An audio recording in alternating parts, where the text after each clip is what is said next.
ঠিক কোথা থেকে শুরু করব বুঝতে পারছি না। ছোট থেকে মায়ের লড়াই দেখে বড় হয়েছি।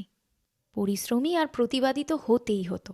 মা বলে, তুই পেটে থাকাকালীন আমি ভাবতাম আমার মেয়ে যেন দিব্যা ভারতীর মতো সুন্দরী হয়। তখন থেকেই নিজের জন্য সব চাওয়া বন্ধ করে দিয়েছে।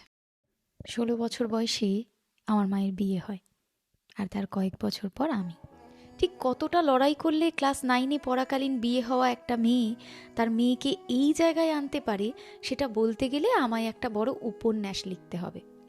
ছোটবেলায় মা যখন পড়াতে বসতো, কিছু জনের মুখে শুনতাম, নিজে কত শিক্ষিত, মেয়েকে বিদ্যাসাগর বানাবে।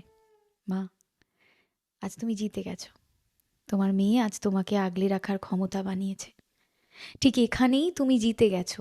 কথায় বলে, বিয়ের সময় নাকি বলতে হয়, মা, তোমার সব ঋণ শোধ করলাম। কিন্তু মায়ের ঋণ তো কখনো শোধ করা যায় না। অথবা বলতে পারো, তোমার ঋণ আমি শোধ করতেই চাই না, কারণ সব কিছু শোধ হলে মানুষ হারিয়ে যায়। কিন্তু আমি তো তোমায় সারা জীবন আটকে রেখে ঋণ বাড়াতে চাই। ভালো থেকো। তোমার স্বপ্ন পূরণের দায়িত্ব আজ থেকে আমার। ইতি, তোমার প্রতিবাদী পরিশ্রমী বড় মেয়ে সম্পিতা।